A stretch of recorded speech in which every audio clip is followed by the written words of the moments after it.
Swastiastu. Berjumpa kembali sahabat Oki Made Channel. Jadi pada video kali ini saya akan berbagi atau sharing ya sedikit dari masukan teman-teman atau komentar dari teman-teman dan semeton Oki Made Channel yang di rumah tentang ini. Jadi banyak teman-teman dan semeton Oki Made Channel di rumah menanyakan, Bli, bagaimana cara memilih bibit babi, bagaimana cara memilih bibit babi untuk pengemukan dan lain-lain. Jadi pada video kali ini saya akan sharing sedikit apa yang saya ketahui dan apa yang sering saya jadikan patokan dalam pengambilan bibit babi untuk pengemukan. Jadi langsung saja kita ke kandang dan kita akan review apa saja ciri dari bibit atau bibit babi yang baik untuk kita ambil dan kita gemukkan. Jadi untuk itu saksikan video ini sampai akhir. Oke, ikuti saya. Baik teman-teman dan semeton Oki Made Channel. Jadi kita sudah berada di depan kandang pembibitan di sini di peternakan rumahan saya. Jadi sedikit juga review ya. Di sini saya sudah banyak mempunyai stok. Ada konten saya sebelumnya atau video sebelumnya sudah saya review tentang pakan alami yang bisa menggemukkan babi, yang mudah juga kita dapatkan seperti ini ya, keladi atau bisa disebut apa namanya ini ya, daun talas. Kemudian ini juga yang sangat penting juga ya, karbohidrat, sangat penting. Ya, balik lagi ke topik. Jadi kita akan langsung ke dalam kandang pembibitan. Jadi di sini saya akan review atau memberitahu teman-teman apa saja yang saya jadikan patokan dalam pengambilan bibit babi untuk pengemukan. Jadi langsung saja kita ke kandang dan kita buka dulu.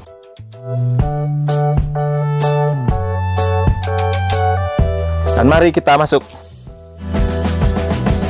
Baik teman-teman dan semeton, jadi saya sudah berada di dalam kandang peternakan rumahan saya. Jadi di sini juga saya review sedikit, ada gentong ya di sini, pakan fermentasi yang saya buat. Jadi nanti mungkin pada video selanjutnya akan juga saya review ya pemberian pakan fermentasi lagi lanjutannya, karena ada juga teman-teman dan semeton yang komentar tentang bagaimana review pakan fermentasi, kenapa lama nggak buat videonya ya. Jadi mungkin pada next video akan saya buatkan. Jadi langsung saja kita ke intinya. Jadi kita akan review dari anakan babi atau bibit babi yang saya punya di sini dan bagaimana yang harus kita tahu terlebih dahulu sebelum membeli bibit babi. Langsung saja ke inti. Yang pertama, tips yang saya berikan yang pertama yaitu kita harus mengetahui bibit atau kejelasan dari ras babi yang akan kita ambil. Jadi di sini yang saya maksudkan kita harus mengetahui apa saja rasnya kan, kemudian silangannya apa saja, dan nantinya akan jadikan keunggulan dari babi itu sendiri. Jadi mutu babi itu bisa kita ketahui dari jenis bibit babi yang kita ambil. Jadi itu yang pertama ya.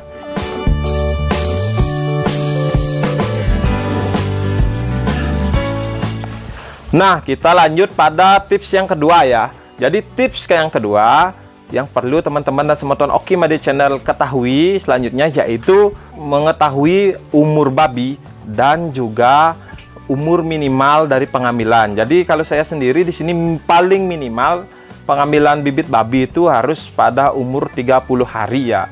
Kenapa harus 30 hari? Karena pada umur di atas 30 hari babi tersebut sudah mempunyai kesiapan organ babi atau bibit babi tersebut dalam beradaptasi dengan lingkungan baru. Kemudian bisa kita lihat dari ciri besar babi, dan kemudian juga bisa kita lihat dengan melihat recording dari kandang itu. Bisa kita tanyakan juga ya pada si pemilik babi atau pemilik indukan nanti berapakah umur babi tersebut, apakah sudah memenuhi standar di atas 30 hari. Itu yang kedua.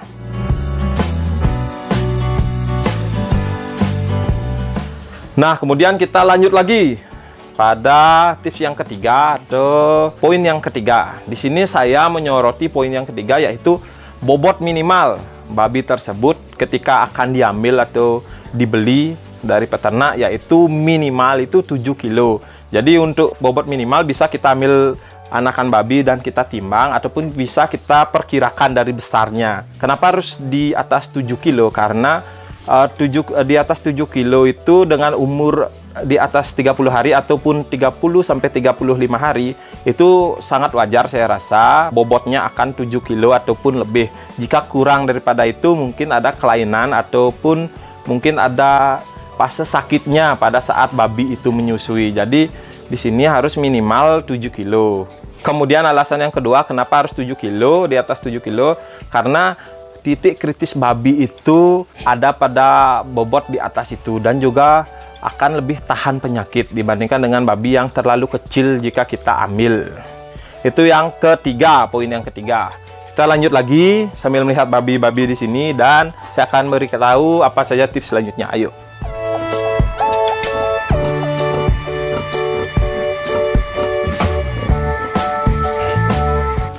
Kemudian poin yang selanjutnya atau poin yang keempat yang mungkin saya bisa sharing pada teman-teman, yaitu kita lihat dari fisik babi, di mana babi tersebut atau anakan babi itu fisiknya normal ya. Jadi normal itu babinya terlihat ceria, kemudian babinya loncat-loncat dan juga lincah gitu, tidak murung dan terdiam seperti itu. Kemudian dari ciri fisik juga kita bisa lihat dari bulunya. Jadi untuk bulu tersendiri kita usahakan babi itu tidak bulunya terlalu panjang-panjang ya, karena menandakan kalau babi itu sebelumnya pada masa menyusui mungkin kedinginan, jadi babi akan menumbuhkan lebih panjang bulunya, kecuali dengan mungkin ada salah satu genetik babi yang mungkin memang bulunya yang panjang ya, kecuali genetik, jadi kita usahakan seperti itu. Kemudian jika dilihat pada bawah atau kakinya itu normal ya, tidak bengkak dan juga kukunya tidak pecah-pecah gitu.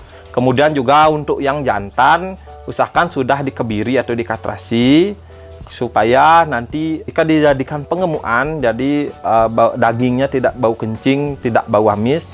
Kemudian yang selanjutnya usahakan agar babi atau anakan babi itu tidak hernia atau terjadinya ada benyolan di bawah perut dan kemudian di sekitaran tubuh seperti itu adanya benyolan. Usahakan supaya babinya itu normal.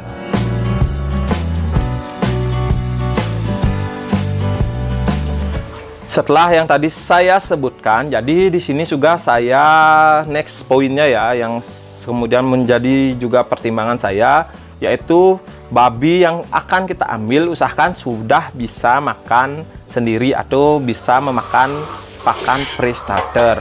Dimana jika babi yang belum bisa makan pre-starter, bagaimana kita bisa memeliharanya di rumah seperti itu ya. Jadi usahakan babi itu sudah bisa memakan pakan pre-starter. Kemudian jika kita lihat dari fisik babi tadi sudah bisa makan pre-starter, juga kita lihat dari kotorannya.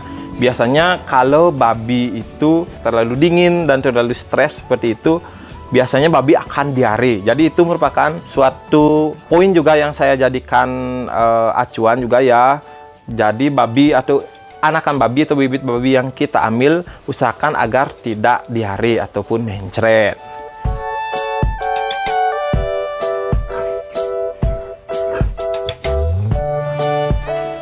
Baik teman-teman dan semeton Oki Made Channel, jadi kita lanjut ya pada tips selanjutnya, yaitu kita harus melihat dari kebiasaan babi tersebut.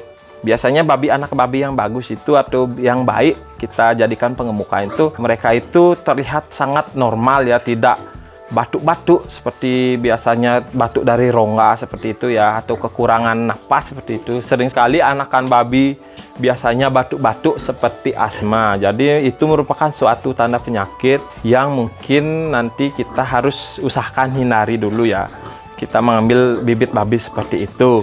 Kemudian selanjutnya yang mungkin juga yang menjadi tips terakhir, jika kita memilih anakan babi, kita melihat dari segi kotoran. Yang saya maksudkan pada kotoran pada telinga, kemudian pada mata. Misalnya di dalam telinga itu kita usahakan agar tidak terlalu kotor. Kemudian pada mata juga tidak terlalu ada kotoran hitam-hitam seperti itu ya. Jadi jika ada seperti itu, seperti mata, kemudian pada telinga, itu mencirikan bahwa kandang di tempat semeton dan sahabat akan mengambil babi biasanya udaranya buruk. Jadi akan berpengaruh pada kotoran pada mata, telinga, kemudian pada hidung juga biasanya ada kotoran seperti itu. Jadi kita usahakan mengambil bibitan babi yang nampak fisiknya juga kelihatan memang bersih, sehat, dan juga ceria seperti itu. Kemudian juga ada beberapa tambahan lagi. Jika seperti teman-teman akan mengambil bibit babi yang dijadikan indukan, sedikit saya singgung juga, mungkin pada video sebelumnya sudah saya sebutkan. Jadi jika kita akan melihat atau memilih bibit babi yang akan dijadikan indukan, biasanya kita akan melihat juga dari segi bodi anakan babi itu ya, supaya tegak dan juga kakinya besar. Kemudian yang paling penting juga kita bisa menghitung dari puting susu dari anakan babi tersebut. Usahakan genap dan juga lebih dari 12 puting. Yang tak kalah penting juga akar letaknya itu harus simetris gitu ya. Jadi itu menandakan juga kalau tidak simetris mungkin ada kelainan genetik dari babi atau anakan babi tersebut. Jadi kita akan memilih babi yang memang putingnya itu simetris.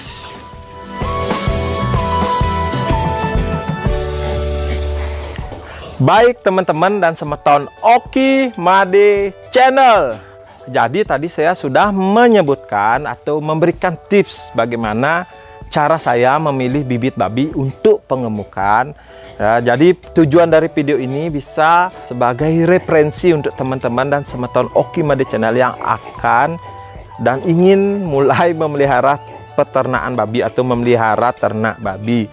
Jadi seperti itu video saya kali ini. Mohon maaf jika ada kesalahan kata, kesalahan ucap. Di sini kita sama-sama belajar dan mungkin teman-teman mungkin ada tambahan bisa ditambahkan pada kolom komentar nantinya ya, supaya kita bisa saling bertukar informasi. Dan kemudian yang tak kalah penting, yang belum subscribe jangan lupa subscribe, like, share, dan komen sehingga teman-teman yang lain tidak ketinggalan video-video terbaru dari channel ini. Dan nantikan video kita selanjutnya. Bye. Terima kasih. Bye.